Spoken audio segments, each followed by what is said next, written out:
Alright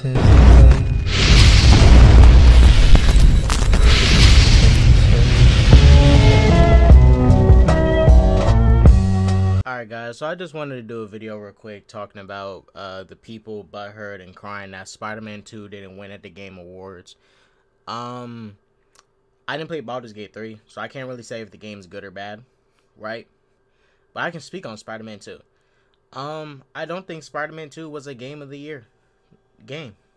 I don't. It was a good game, you know, solid, but not game of the year. Spider-Man 1, if anything, was a heavy game of the year contender for sure.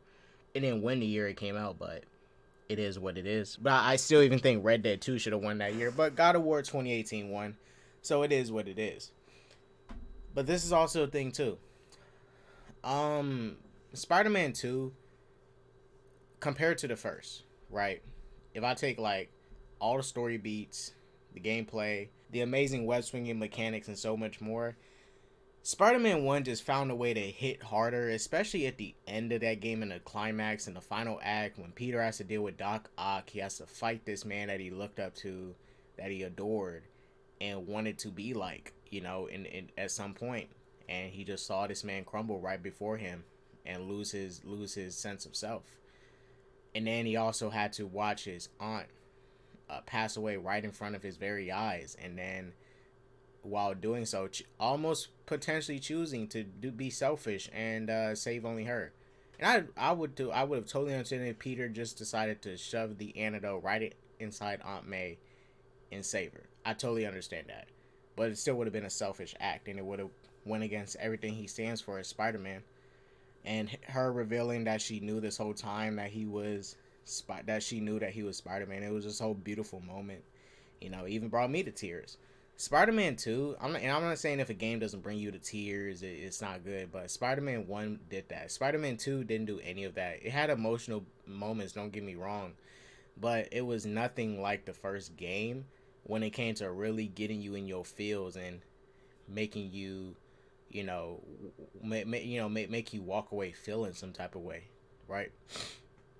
And there's some other things with this game I had issues with, like, for example, you guys see my videos where I talk about the bugs I ran into. It didn't destroy the whole experience because I didn't really let it, but if it was anybody else, they probably would have gave this game a low ass score just for the bugs that I ran into. And also, it's crazy to me how Spider-Man Miles Morales came out on PS4 and PS5, and Spider-Man 2, which is supposed to come out after Miles Morales, doesn't even have the one simple ability to let you to replay fucking missions.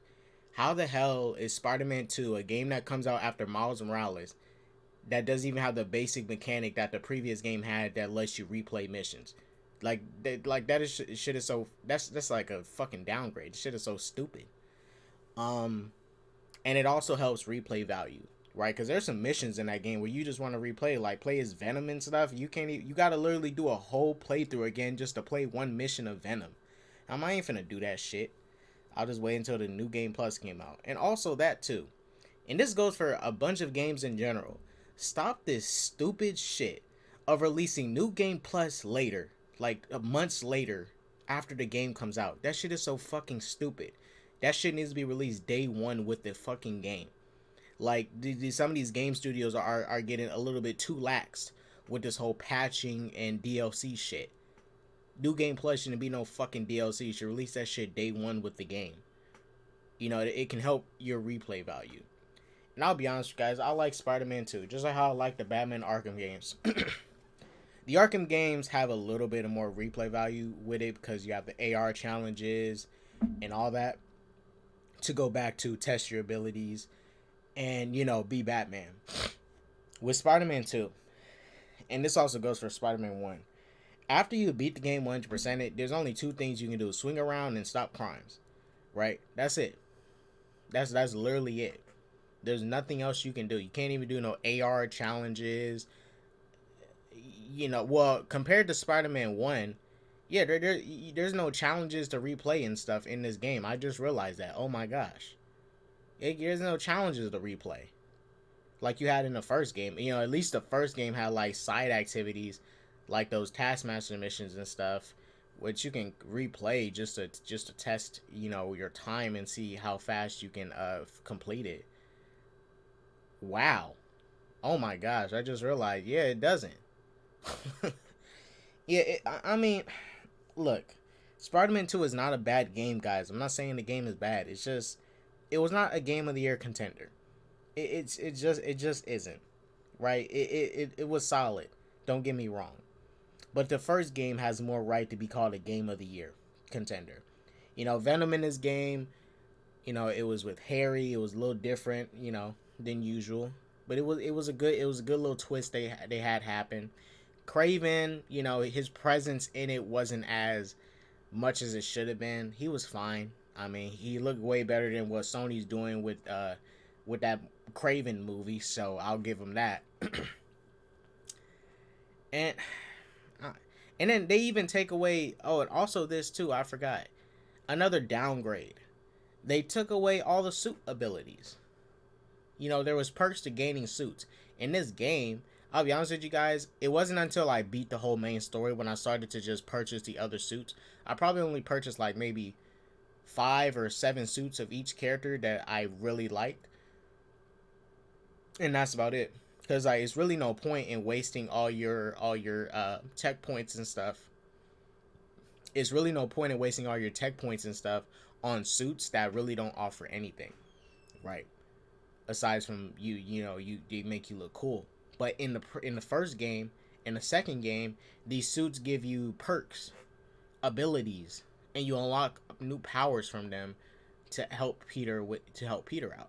You know, you got the electric fist and all that.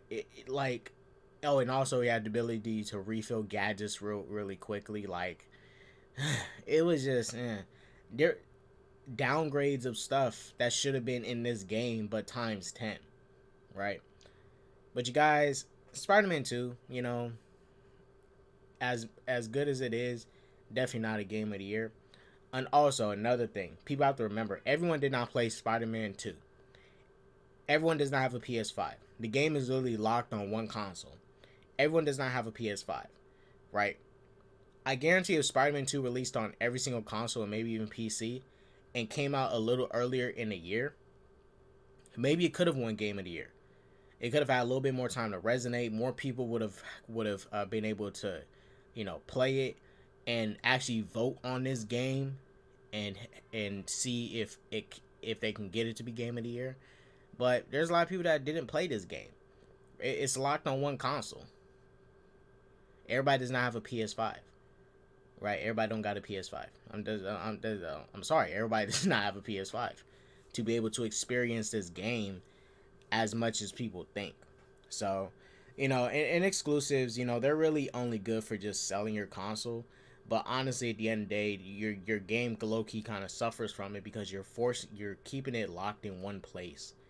When more people could experience it, more people can pay for it, more people can engage with it. It's just more money, and they're really just trying to sell the PS5. And while Sony was focused on selling their PS5, they forgot about, hey, you know, let's try to get more people to get this game.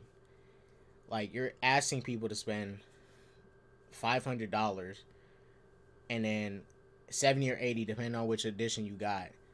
Try basically asking them to spend $600 plus tax on it all at once for a game, right? But yeah, guys, we'll see Spider-Man 2 on PC in a couple years, and it will no longer be a PlayStation exclusive at some point. But yeah, Spider-Man 2, you know, maybe next time. Well, there won't be on next time. But if some of you guys think it's game of the year, that's fine. It's all opinion based, you know. But Baldur's Gate 3 just resonated with a lot of people more. You know, it is just what it is. And also, Baldur's Gate 3 didn't lock itself to one console. It was actually more accessible and more people was able to play it. But yeah, guys, that's all I got to say. Thank you all for watching. So that peace, love, positivity, and all that jazz. Don't do drugs. Like I always say, guys. Deuces.